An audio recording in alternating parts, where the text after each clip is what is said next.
आजच्या या अतिशय महत्त्वपूर्ण अशा कार्यक्रमामध्ये मंचावर उपस्थित भारत सरकारचे मंत्री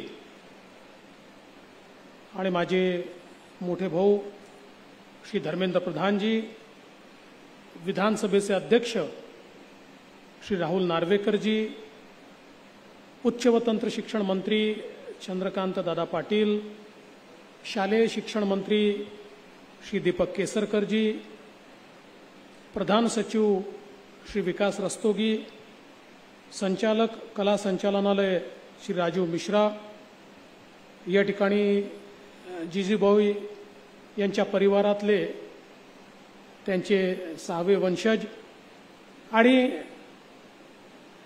जेजेचे सर्व माजी आणि आजी विद्यार्थी, शिक्षक भगिनी आणि बंधूंनो, आज खरोखर आपल्या सर्वांकरता अतिशय आनंदाचा दिवस आहे की जेजे सारख्या आमच्या अतिशय आयकॉनिक अशा इन्स्टिट्यूशनला de novo deemed to be university हा दर्जा देण्याकरता प्रत्यक्ष केंद्र सरकारचे मंत्री हे या ठिकाणी आले आहेत.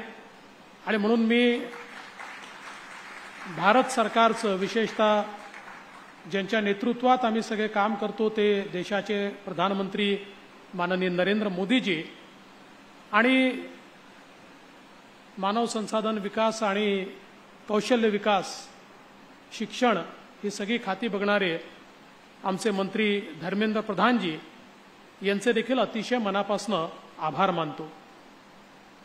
खरं म्हणजे भारताच्या इतिहासामध्ये 1857 हे साल अत्यंत महत्त्वाचं आहे. 1857चा स्वातंत्र्य समर हा आम्ही कधी विसरू शकत नाही. भारताच्या स्वातंत्र्याच्या लढाईतला एक अतिशय महत्त्वाचा टप्पा म्हणजे 1857चं स्वातंत्र्य समर होतं. पण त्याचवेळी 1857ची दुसरी महत्त्वाची घटना जर काही असेल तर मला असं वाटतं की हे जे स्कूल जे आहे याची स्थापना ही एक अत्यंत महत्त्वाची 1857ची घटना आहे.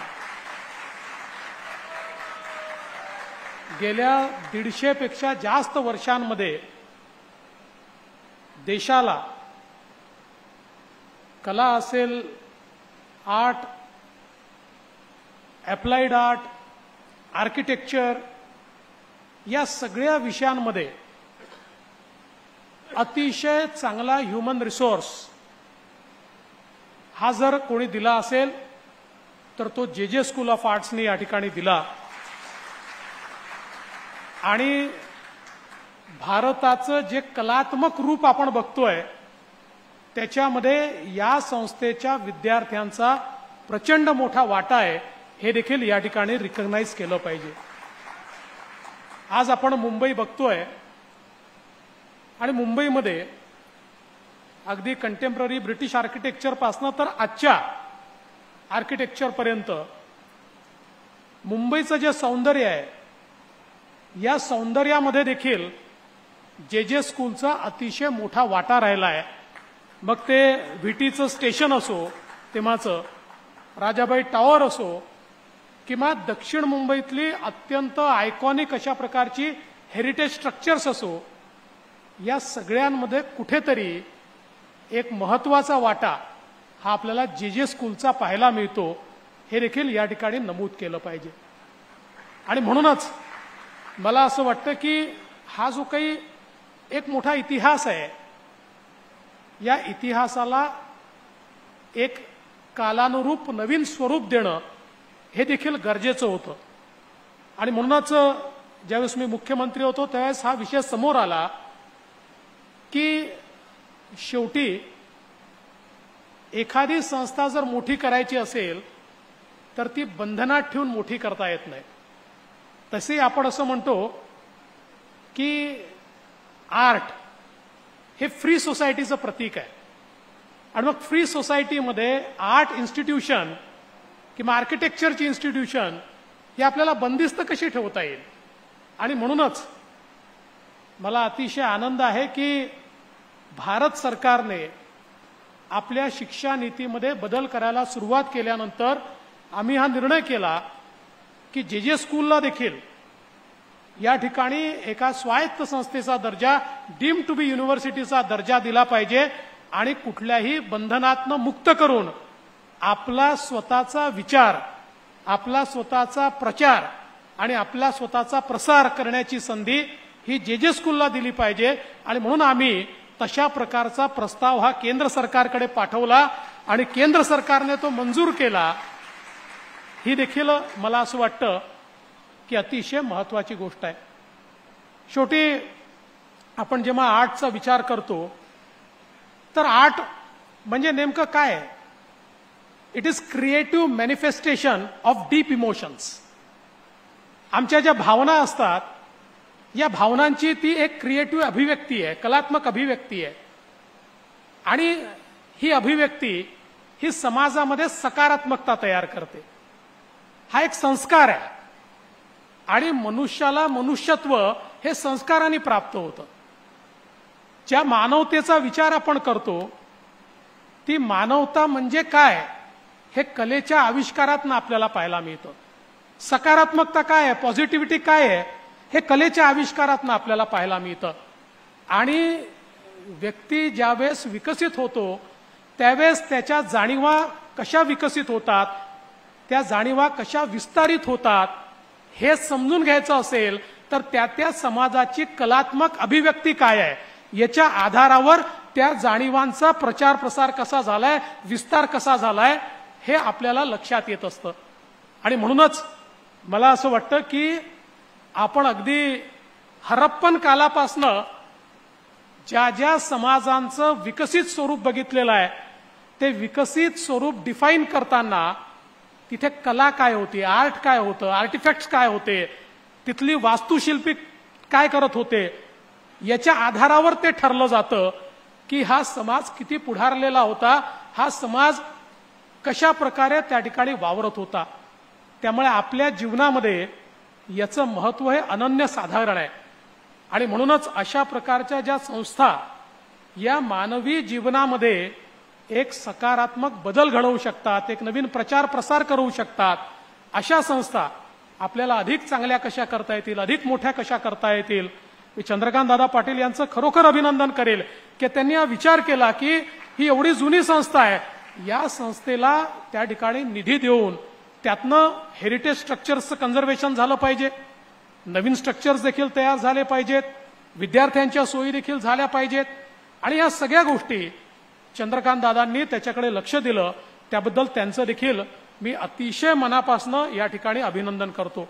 मला विश्वास आहे की येत्या काळामध्ये हे जे काही नवीन पंख आज जेला मिळत आहेत या नवीन पंखाचं जे उडाण असेल ते निश्चितपणे आपल्या समाजाला, आपल्या मानवतेला अधिक फलदायी अशा प्रकारचं उडाण असेल.